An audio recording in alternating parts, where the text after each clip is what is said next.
Just depends on what type of story you want to tell and what your objective is. Do whatever comes naturally to you and master that.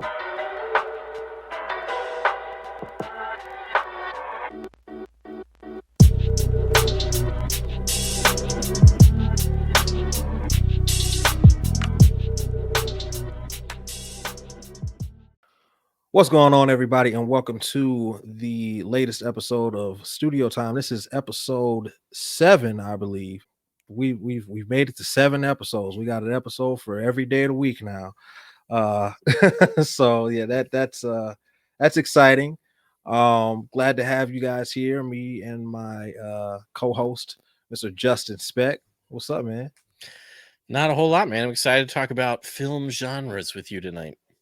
Yes, this is definitely a topic I was looking forward to. I hit you up earlier in the week with that fire thumbnail I made. I was very excited about that thumbnail.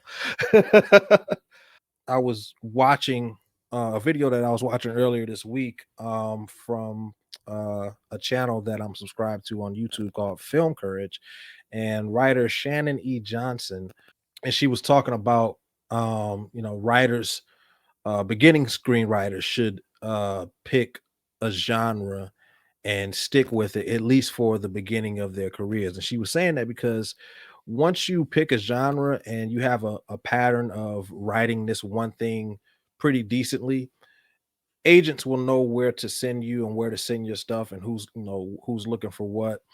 And it's easier to one, hone your skills, and two, you increase your chances of getting writing work. So we just wanted to talk about, choosing the right genre for you. But first, before we get into choosing the right genre, we want to, just talk about exactly what is genre and the different types of genres, the different types, or the most popular genres that people are looking for, studios might be looking for, and stuff that you just might want to practice just in the future. So why don't you start the discussion on different types of genre? Sure. You can go ahead and pick what we're going to talk about first.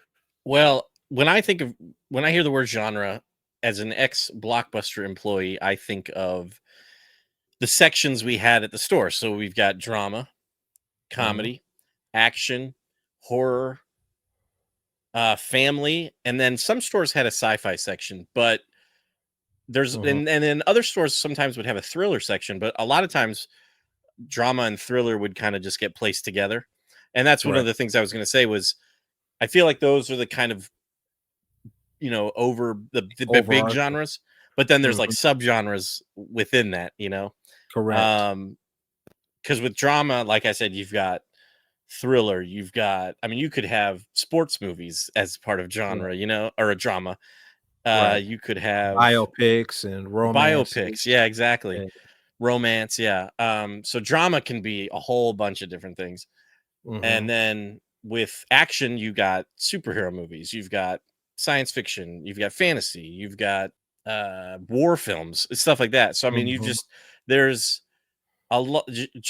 Just saying you're an action writer could be a little difficult. You might have to choose like a subgenre almost to really kind of find your niche or whatever. But that's kind of what I think of when I think of genres. I think of this, and that's how I actually, because I'm a nerd, that's how I organize my movies here. So this is the drama section behind me. Nice. And then it goes into comedy, then action. And so I have a very small musical and kung fu section too, which is just Bruce Lee movies. Hey, I mean, Bruce Lee movies are if you're gonna have just one type of movie in that section, it's Bruce Lee. So yeah, exactly. Well, no, you're right. The big, to me, the big three are, action, comedy. Well, really, I guess big four, because I kind of view fantasy as its own thing. So action, drama, fantasy, and comedy, and then everything falls under those. But like, when we say genre, all we're really saying is the type of movie that you're making and who your audience is. Genre is just another word for the language of the story that's being told, not the physical language, but like more like the world in which the story takes place, and the type of jargon and vernacular that you use for that particular type of story. So And it and lets the what audience and member what else? know what they're gonna get into, what they're seeing, you know? Yeah, It gets them ahead yeah. of time. They know they're going to see a drama, or they know they're going to see an action, and they kind of expect certain things from those types of films. Right, right. So like as far as like science fiction. So with science fiction, it's usually going to be set in the future or some type of alternate reality. Sometimes it is set in the past, but normally it's set in the future or an alternate reality. Um and you'll typically, it like it says, it's science fiction, so the plot devices will, be something scientific, maybe something that deals with the advancement of technology, or maybe it's more of natural sciences like weather or something like that, or geology, but just something that is because science fiction is really like just based out of science fact, and it just takes it a step further. Right. Or if you have like horror, horror is for the most part is set in the real world, but once you get down into it and you split it off into subgenres like gothic horror, stuff like Frankenstein, which was Right. like, it was started the whole gothic horror type Right. Yeah, yeah, yeah. storytelling. You got stuff that's set in the Victorian area, Victorian era, and you got Dr. Jekyll and Mr. Hyde. Um, they've got stories set on, Jack the Ripper, and as far as modern day, everybody loves their slashers, and horror usually, like it says, it's something horrific, something that induces fear. Um, and there are just so many stories that you can tell within the horror genre and within the science fiction genre. It just depends on what type of story you want to tell and what your objective is. If your objective is to make people laugh, right, do comedy. Comedy. Yeah. If that is something that you are good at, you know do that. Do whatever comes naturally to you and master that. If you're a funny person, go ahead and then dive into comedy and see how that works out for you. If you have amazing life experiences, or not necessarily amazing, but very distinct, unique experiences that you think would make a great movie, turn that into a drama. You know what I'm saying? If you are very um you're very, what's the word I'm looking for? You're very, you know how people talk and how they communicate, and what makes different conversation pieces and different kinds of dialogue very profound. You definitely want to get into genre, or I'm sorry, drama genre. Right. First of all, you want to write what you like, Yeah. because for me, I'm more of a science fiction fantasy type person. But at the same time, I want to make my own short films, and writing science fiction fantasy takes a lot of money, because you're going to need very specific props. Some of the props are going to be big. You're going to need special effects and stuff like that. You can still do science fiction fantasy in a very small, contained, no budget type short film, but you'll have to get very creative. And Right. because I'm just starting out, I wanted to go a little bit easier but not boring. So I didn't want to do well, at least boring to me. If you're a really good, storyteller, if you're a really good writer, nothing is boring. But I wanted to do something that was very interesting to me, which is horror. It's not my favorite genre. It's becoming one of my favorite genres, but I wanted to do horror because one, it's easy to do, it's fun to do, and it is one of, if not the most popular genre of short films. Mhm. People love to be scared. People love blood and guts and ghosts and, and paranormal activity. Like people love that stuff. So it made perfect sense for it to be for my particular writing to be horror. I understand you, Justin, are more into the science fiction fantasy type when it comes to your novels and your manuscripts. Yeah, and that's true. But for my screenplays that I've written in the past, they all tended to be dramas, but more of kind of like the indie type movie drama, kind of Right. almost dramedy, but maybe not quite because I don't I've I'm bad at writing comedy because every time I write like a joke in a script, the next day I'll read it and I go, that's not funny. like I Well, and I'll be honest, comedy is the hardest to write yeah, it is. Yeah. because it's it's so like I mean everything is subjective. Horror is subjective because what scares you may not scare me, but Right. comedy is so hard to get just right. It's so intricate. So I'm not surprised that you would say that. It's one of those things that you either have it or you don't Right. with comedy. So I'm not Yep. surprised to hear you say that. Yeah, so I haven't written that many screenplays, but the few that I've written, the first one I wrote was very much just a straight kind of forward drama, and then I remember the last one I wrote was about two people on like a road trip, so it was kind of a more of the indie, low budget kind of drama, which I Mhm. really like. Rewinding quite a bit, you were saying the kind of the top four. I was surprised to hear you say fantasy was the fourth because I would Mhm. have thought you would have said horror, drama, comedy, action, and horror.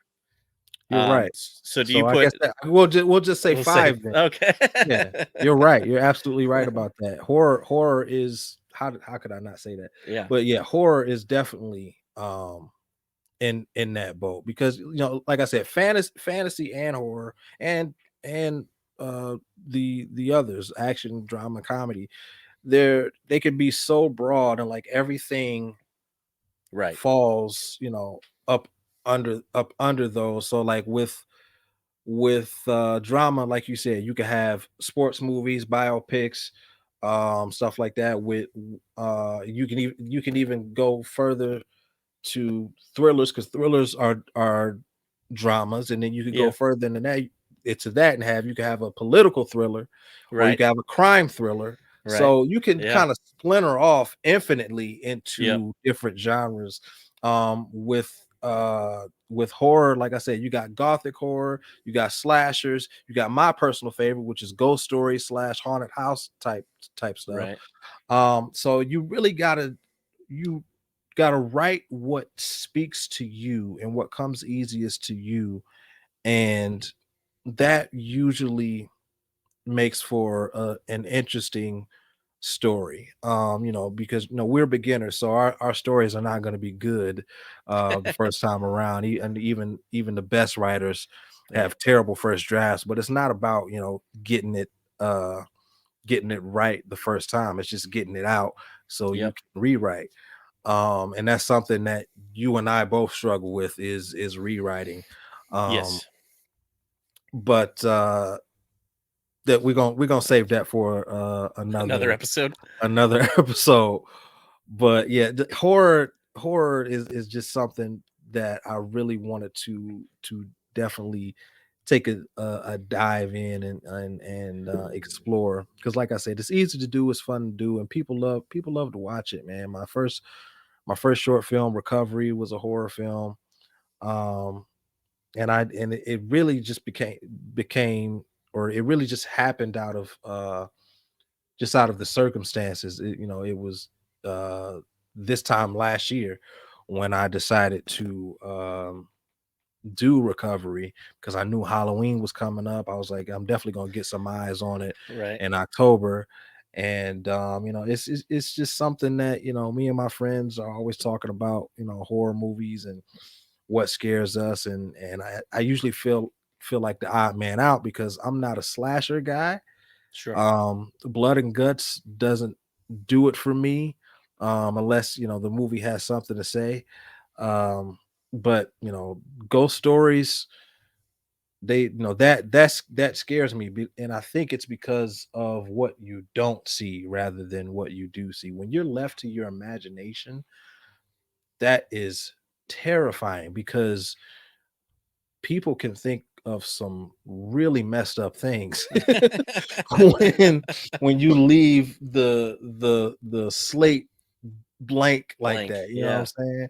So like one of my favorite moments in a horror movie is in The Conjuring when the two girls are, they're sleeping in a room, and the little girl, the little sister, she wakes up and she sees something behind the bedroom door, and the camera's on the bedroom door, but it's dark and we don't see anything, but she sees it, and the way that she is reacting to whatever she is seeing is terrifying, but the camera stays on the door and we have to imagine what she's seeing, and it is one of the best examples of less is more. Hmm. You just reminded me. So this is not a horror film. Well, I was gonna. Oh, so there's two movies that you made me think of just talking about this. Mhm. Um, I think I Jaws. might know. Yeah, Yeah. I knew you were gonna say that. I knew he was gonna say Jaws. Which I don't. I guess is could be considered a horror film, but I don't really consider it a horror film, I but it do. is. Do you? Okay. I mean, that's Yeah. fair. I think it definitely qualifies and fits into that genre. I guess I don't know what I would consider it, but that is definitely where it wasn't his intention, but Spielberg let your imagination kind of do all the work, and it made it that much more terrifying. Mhm. Another That's more the recent best thing example. about the movie is that you don't see the shark that often. You only see Right. the shark maybe twice in the movie. Yeah. Um, and it is And it so. honestly, when toward in the third act, when Roy Scheider is throwing the like chum or whatever it's called into the water, Mhm. and he's all kind of mad, and then all of a sudden the shark just pops out. It makes And he's that like scene so much more crazy because we have not seen the shark yet.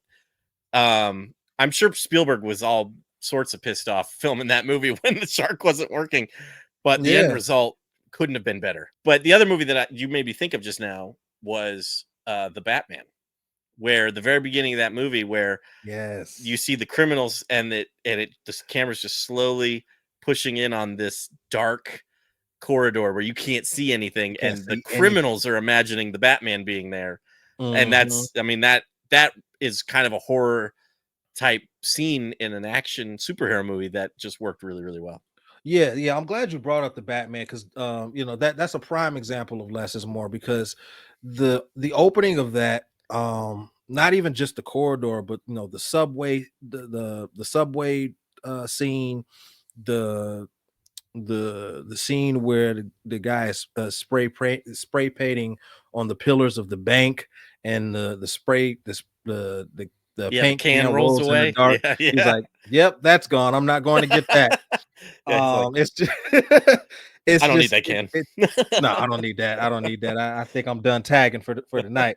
Um, but the criminals are so afraid of Batman, and I remember watching that movie, and I immediately got what Matt Reeves was doing Mhm. with that movie. He wanted to make sure that Batman felt scary from the jump, Yeah. and boy did he succeed at that.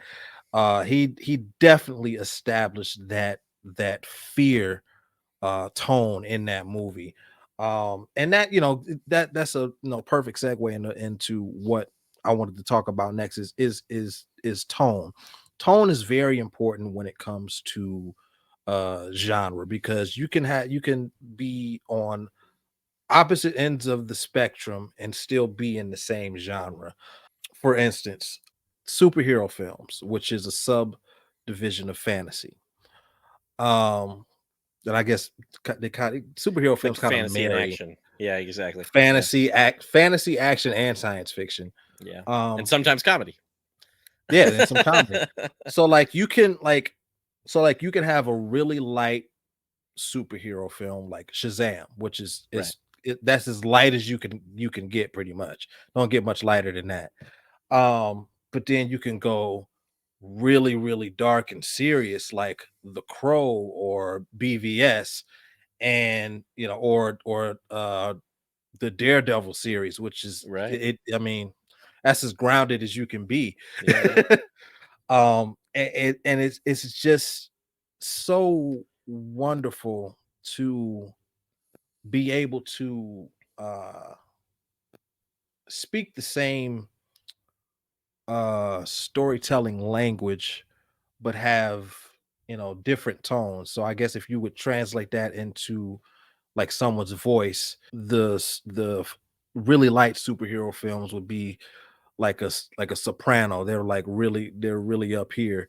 And then you got the really dark superhero films that are, the baritones and the bass, they really down here. So it's just amazing, um how you can tell different stories and still speak that same language. Mhm. And like I said, you got to figure out what's right for you and what you like to do as far as, the tone. I'm a dark tone type person, so I like the Daredevils and the Batman versus Supermans and stuff like that. But that's not to say that I don't enjoy, Shazam and Guardians of the Galaxy, which are on the other end of the spectrum.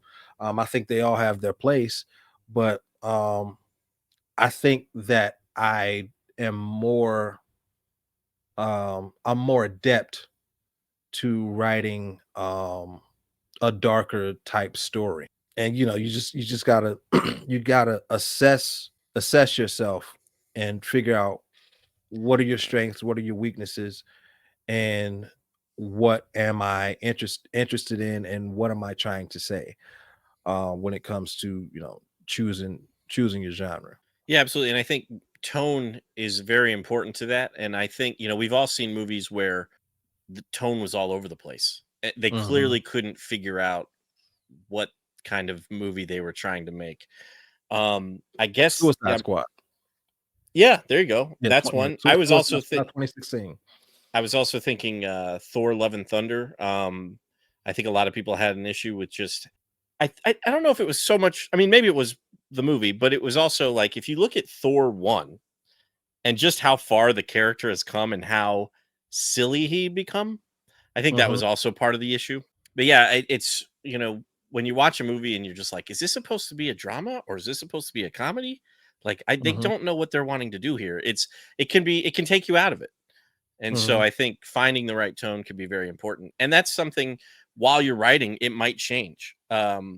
The story that I'm writing right now, I went back and forth about whether or not I wanted it to have a very serious tone or if I wanted it to be like my main character, if I wanted him to be kind of the dumb, lovable goofus kind or doofus, not or I guess goofus works. Anyway, Goofus.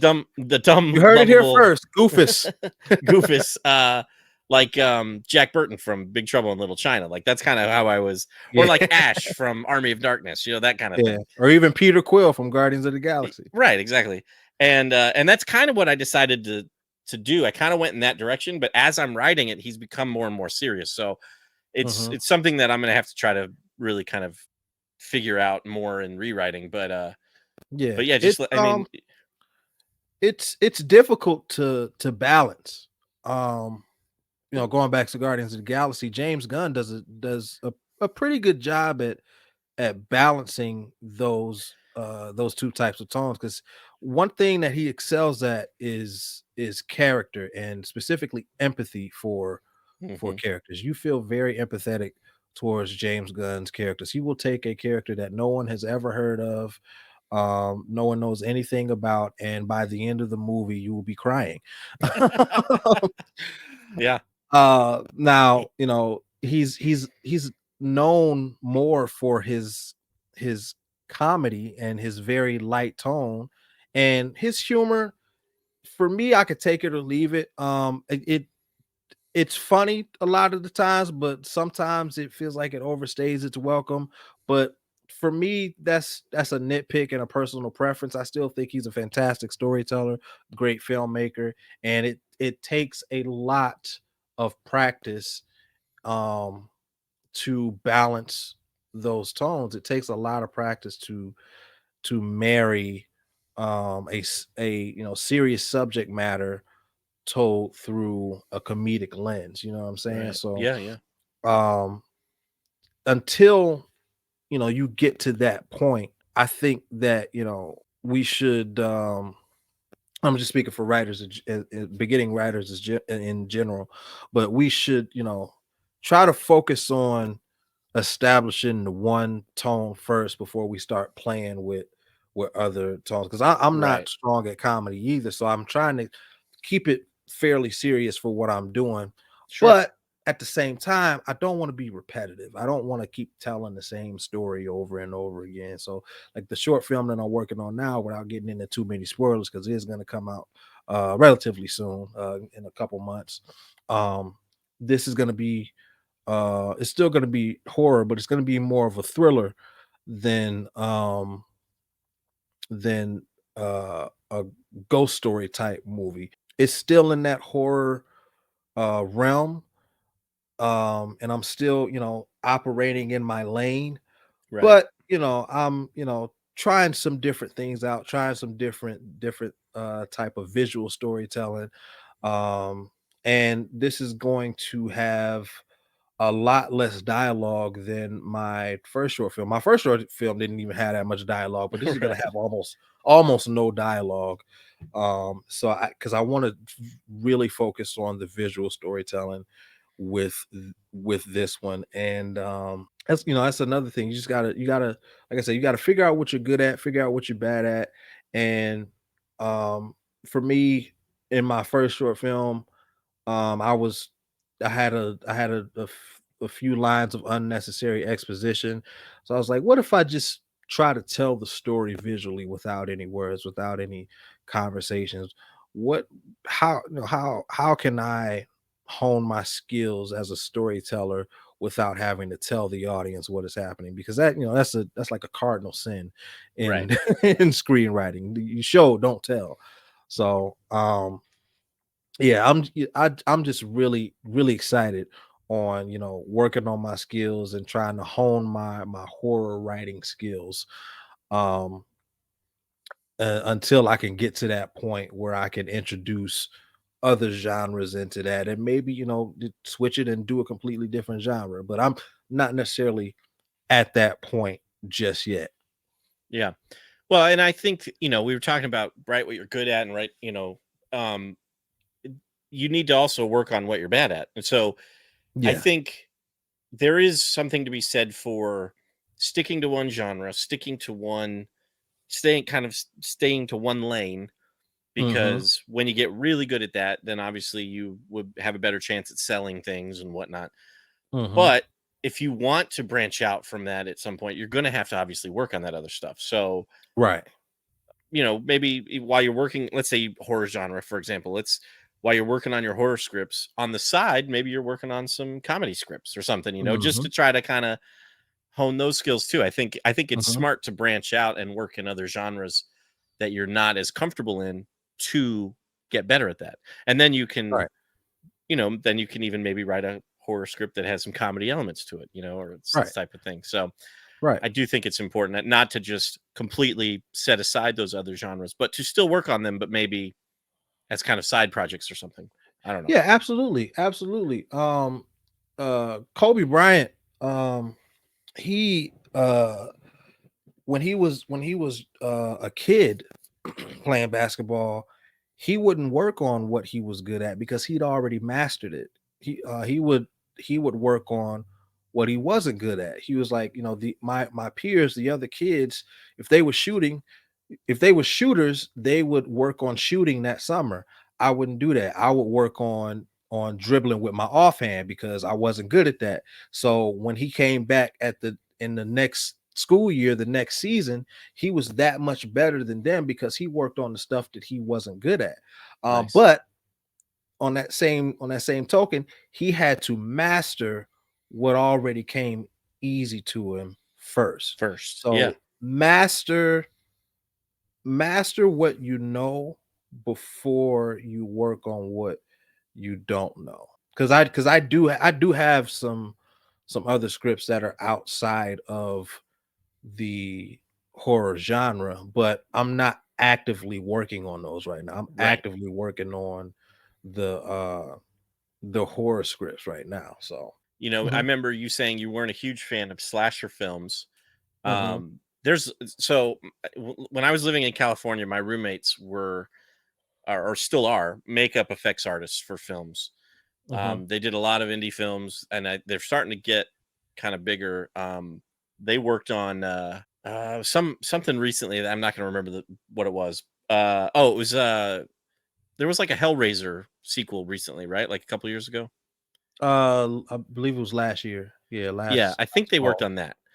Okay. So they're getting doing bigger films. Mhm, But anyway, they used to, and it makes sense because it's their business. But they used to watch like every horror movie that was available on streaming under the sun, and some of the garbage that they used to watch, I was oh, they're like, horrible. there are so many bad horror movies. Oh, they're horrible. Michael Rosenbaum, his favorite genre is horror, and he'll be the first to tell you that most of them are absolutely terrible. Right. And part of that I think is they can be cheap to make because Mhm, they're usually, like you said, they're usually in the present day, mhm. and you just have to have some fake blood and whatever, and some. I'm trying to Yeah. think of like other what's popular right now. Like Insidious is kind of a ghost story, supernatural horror. Mhm, Um Kind of like possession kind of horror films. That was a little bit of The Conjuring. mhm. I like the old 80s slasher films, like Friday the 13th series is I love, even though they're not scary at all, but there's like kind of a charming quality to them, I think, a little bit. And I I love mean, the if we Halloween being series. honest, they not really from I haven't seen most of them, but from what I've seen, they're not really that good. No, I mean, they're not. yeah, sure they might be entertaining, but if you really looking at them from a quality standpoint, they're not really that good. There's a couple. I'm more of a Freddy person myself, and Okay. even most of those suck. Yeah, that's true. 1 and 3 are awesome. Yes. And I will admit that about the Friday movies too. Most of them suck as well. 1 I think is good. 2 is actually not terrible, and 4 is my favorite. The A lot of rest, people say four is their favorite because yeah. that was the one where we got the I believe that was the one that's where we got the Jason that we know. I think so, yeah. I mean, he gets the hockey Yeah. mask in 3, but I don't think he's like, I think it's the Jason that we kind of are familiar with, I think, yeah, Yes, pretty much started is in 4, I 4. think, yeah. Yeah. And then they get a little crazy after that. Freddy vs. Jason I Mhm. actually really liked, even though it's not great, but yeah, I think it's fun. I liked Yeah. Freddy versus Jason. It again, it like you said, it's not great, but that's another thing that I wanted to talk about with genre. You gotta when you're writing, know what kind of movie you're writing. The people Yeah. that wrote Freddy versus Jason, they knew what kind of movie they were writing. Right.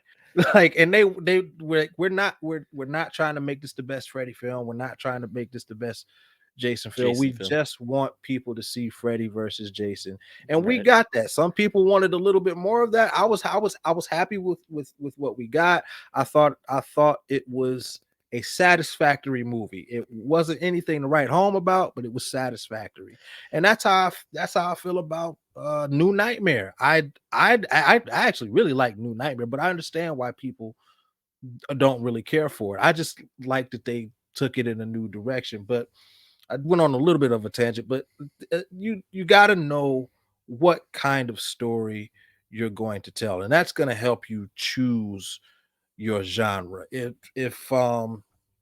like let's say that you're really knowledgeable about politics and philosophy, science fiction is definitely something that you might want to look into and in writing. Or even Doom, for instance. yeah, or I was gonna say, or even fantasy, because Game of Thrones, I think, falls into that as well. Yeah. Absolutely, absolutely. Dune, for instance, it's a very dense world. I'm not saying that all science fiction worlds have to be very dense. Right. You could write something like Ex Machina, which is a very small, Hmm. contained type movie, but it has something to say when it comes to philosophy and psychology and the study of artificial intelligence. So write what you're knowledgeable about. If you happen to be knowledgeable about politics, and something like Dune is definitely something that you would want to delve into, because stuff like that is very it discusses how people interact with each other through various different like social constructs. And it gets uh it, from what I know from a surface level, I haven't read any of the books, but from some of the YouTube videos that I've watched, it gets really heavy into religion and like socio philosophy. It's just it's really not about the fantasy aspect. It's about a whole lot of other stuff. The fantasy is just the backdrop. Um Recently I watched War of the Worlds, which Hmm. is another science fiction movie, but it's really not about the aliens. It's about the Tom Cruise and his family. Right. And the alien invasion is just the backdrop for the real story. Even Jurassic Park, the best scene in Jurassic Park don't even have no dinosaurs in it. It's What's the the part best where scene? it's the part where there's well, the best written scene. It's the Okay. part where they're sitting at the table Oh and they're yeah, discussing whether or not this is a good they idea or should not. have done. Yeah, That the is whole a Malcolm. Yeah, Yeah, it's a fantastic scene, yeah. and there's not a dinosaur to be seen in it. Right. Yeah, that scene is excellently written, and how Oh, yes. the only one on my side is the blood sucking lawyer. John Hammond. Yeah, that is a great scene. You're right, and I think you have touched on another great point, is that you can have a science fiction film or a horror film or a fantasy film that is, granted, Park was kind of set in the real world, but you can have Mhm. something that is out there. But if Yeah. you have a theme that really resonates with people, it's going to really connect with your audience. And so Mhm. I think I think that is also very important, is the theme of your film as well. Yeah, and sometimes you're gonna have to start writing the story before that theme makes itself present, Known. makes itself Yeah. available to you. Stephen King once said that writing a story, I know we keep talking about dinosaurs and creatures and stuff, but writing a story is like uncovering a fossil. You dust it off little by little, and then the story, just like a fossil, reveals itself to you. So sometimes you're gonna have to go in blind. I personally don't like doing that, but Yeah. that that seems to have worked for me. I do like to have a little bit of an outline, but you don't know the details until you start getting down Right. in there and start writing, and you're not gonna always know the theme before you start writing. Right. So it's Yeah, just and I gonna have to think, reveal itself to you. yep, I think you can even outline the whole entire thing, and then as you're writing, something comes to you, and Mm-hmm. suddenly the whole thing kind of changes. So Mm-hmm. it's really, it all just kind of comes down to what we talked about a few weeks ago about consistency. It all just comes down to Mm-hmm. doing the work. You Yeah, just got to sit down and do the work, and that stuff will kind of come together. absolutely. Absolutely. The like fantasy, Lord of the Rings, Game of Thrones, stuff like that, that has a lot of political type um storytelling. But it's also very at least Lord of the Rings is very relationship driven, like as far as camaraderie and friendships. Like we often say it amongst you and I and with our other friends, we often say that Frodo does not deserve Sam Right, no, he doesn't. because No one deserves Sam. he is a fantastic friend to have. He's very loyal. And that's in friendship is one of the many themes in Lord of the Rings. You know, it's very, you know, Lord of the Rings is very heavy in lore and world building, but again, it also serves as a backdrop for more resonant themes other than just the fantastical type of stuff. It even touches on obsession and addiction with, you know, with uh With the ring. Smeagol. Yeah, yeah. Yeah. So like you know, you really gotta have something to say. Yeah. If you don't have anything to say, there's no point there's no point in writing. But have something to say, and genre is just choosing how you want to say it. Yeah. That's all it is. I guess, you know, we can give our final thoughts before we go into draft time, which is gonna be build your own fantasy film. I know I didn't tell you that before, but Good to we were in know. a Good hurry, to know. so I wanted to get started so we could, because we got to record another episode after this. So Right. um but you know, just final thoughts when it comes to, you know, choosing your genre. um like I said, just make sure you have something to say, and once you establish what you want to say, um choose how you're going to say it, and know what you're good at, know what you're bad at, work on what you're bad at, and master what you are good at. Excuse me, master what you do well, and most importantly, even more important, you know, having something to say, write what interests you, because you are your first fan. Right. If you don't like it, it's not going to be good, and Yeah. nobody's going to like it. If you don't like it, nobody's going to like it. I can guarantee you that. And that's what I Um was gonna say. You kind of hit all the main points, and I was gonna jump in and add one last point, which was basically that mhm, mhm, write the movies that you want to see. Write mhm. and in if you have, if you're struggling to pick a genre, if you're like me and you like everything, you know, you try out different things first to see Yeah. kind of maybe what you're good at or what you enjoy writing the most, Mhm, but and then master that. But really, what's the movie that you really want to see? Write that mhm. movie. That's Yeah. what I would say.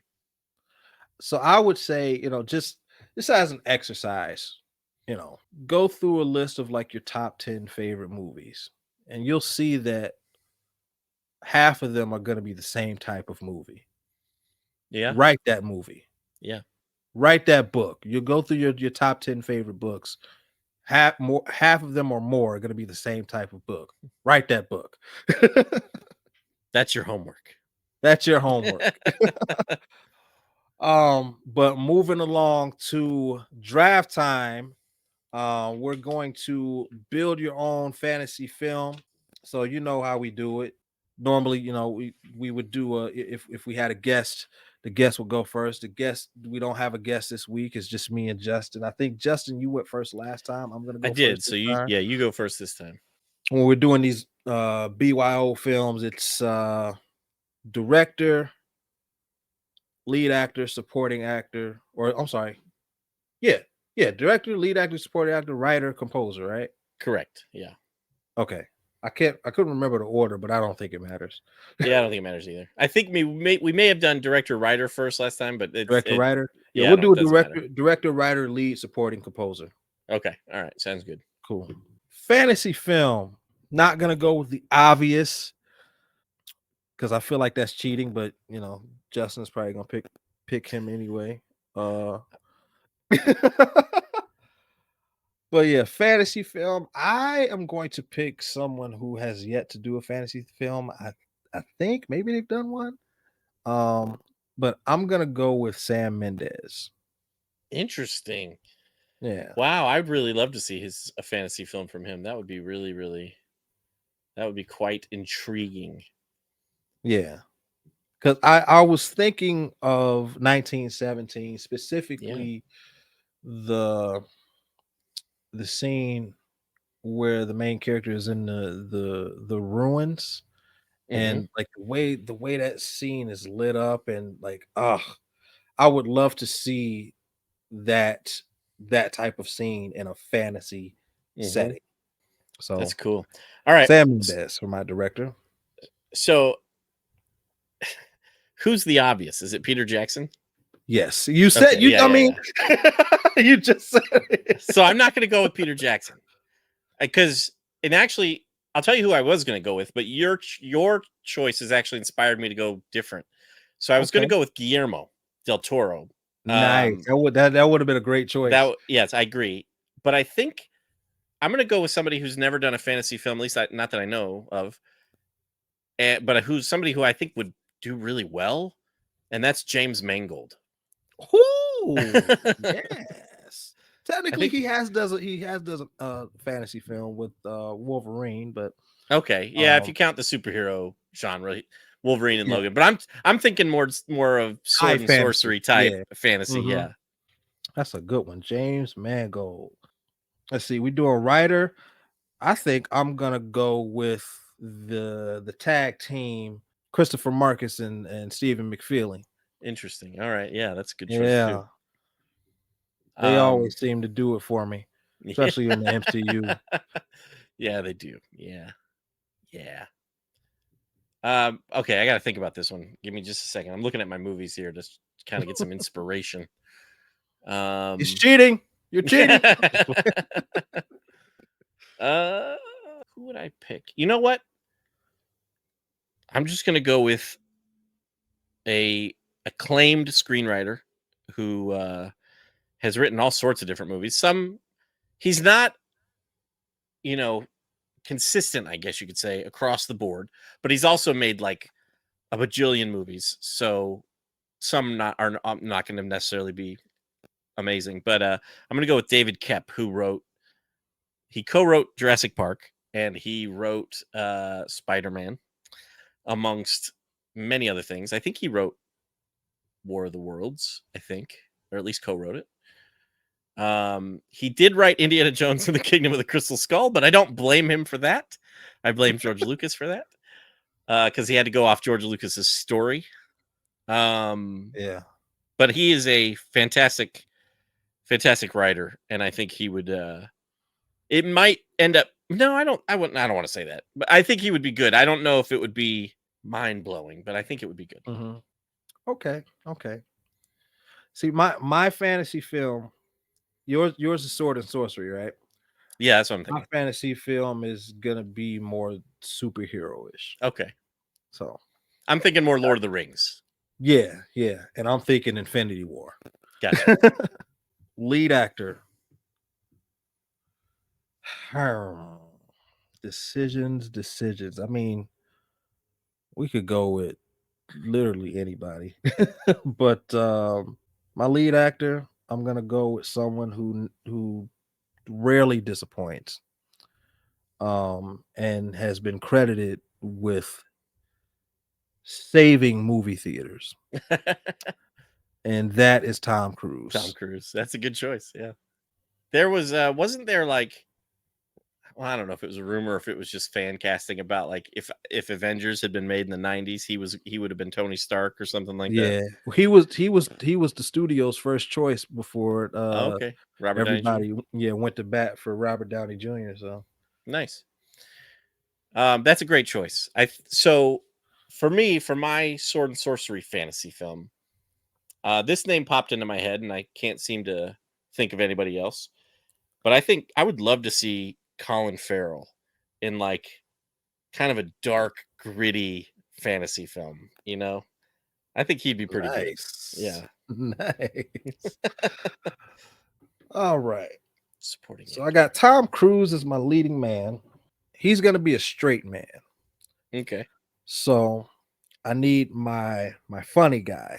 I need somebody who can turn up the comedic chops, but also hold their own with Tom Cruise. Mm-hmm. I'm gonna go with someone who has actually been in the MCU, someone that we briefly mentioned one of his characters before, and that is gonna be much to people's chagrin because he's been everywhere now, but I don't care. This is my list, um, and that is Chris Pratt. Nice. There you go. He could turn up the comedy and the charm, and I do believe that he can hold his own against Tom Cruise. Yeah, I would agree with that. I think he probably could. Yeah. Normally I would pick an actress for this, but since I had no time to think about this ahead of time, I think I'm probably going to go with an actor, a male actor. But who that's going to be, I'm still trying to figure it out. Who would go up with Colin Farrell? I'm going to do a Miami Vice reunion, and I'm going to go with Jamie Foxx. Jamie Foxx. I think that would be kind of cool, actually. Yeah, I like it. Jamie Foxx in a Lord of the Rings type movie. Yeah. I'd like to see that. That would be cool, I think. I'd like to see that. I think he'd do well in it. So now we're down to composer. Yeah, we're down to composer. I'm gonna go with a fairly new guy. He has done both Spider-Verse films. I really, really enjoy Across the Spider-Verse. That score is really good. Like, whoo, it's becoming one of my favorites, man. And I'm gonna go with Daniel Pemberton. Yeah. Have you seen the movie? Yeah, go ahead. I'm sorry. Have you seen the movie Steve Jobs with Michael Fassbender? Yes. Daniel Pemberton did the score for that, and it's not as good as the Spider-Verse movies, but it is also a very good score. Okay. I gotta watch that again. I haven't watched that in about 4 years. I've only seen it twice. I gotta watch it again and listen to the music this time. I love anything Aaron Sorkin pretty much, and Aaron Sorkin's dialogue in that movie is just amazing. I love that. Aaron Sorkin's dialogue is like nonstop. It's like watching a dance with words. Yeah, it's true. It's really good. It always makes me feel bad about my writing when I watch an Aaron Sorkin piece. So for me, for composer, this one I think is pretty easy for me, and it's Ramin Djawadi, and it's not because of Game of Thrones, but actually because of Warcraft. His music on Warcraft, I love. I love the Game of Thrones music too, but his music for Warcraft I thought was phenomenal, and so I think he's good in that fantasy genre. Yeah. Good choice. Good choice. I mean, of course, when you say Ramin Djawadi, first thing I think of is Eternals. Yeah, and that was amazing too. Yeah. Magnificent. Say what you want about the movie, but you can't go wrong with that score, man. That's true. So that wraps it up for this draft time. Build your own fantasy film. We got me with Sam Mendes, Christopher Marcus, and Stephen McFeely. Tom Cruise, Chris Pratt, and Daniel Pemberton. We got Justin with James Mangold, David Kep, Colin Farrell, Jamie Foxx, and Ramin Djawadi. I'm biased, so I think mine is better. But I think I think you won this one. I think it's fair to say you won this one. I don't know. I don't know. Objectively, I can see it being a watch. I mean, you got David Kep. David Kep is fantastic. I mean, all of yours are really good, but I think your two best choices are James Mangold and David Kep, because I have yet to see a James Mangold movie that I don't like. Yeah, I'm not crazy about all of them, but I'm having a hard time thinking of one that's bad. Right. Sure. Yeah. So yeah, you got a really good list. Thank you. Let us know what you think of our picks in the comments, or write a review. Let us know what you think about this episode. And like we said before, when it comes to picking your genre, know what you want to write, know what you want to say, know how you're gonna say it, and keep working on it, keep honing your craft. Once you master that, you can move on to something else and master that. And remember your homework for tonight. Let me know in the comments and in the reviews what genre you have picked for your film, your short film, your novel, whatever it may be. Let me know. I'd love to hear from you. But that about wraps it up for this episode of Studio Time. In the meantime, we are gonna go watch some more movies.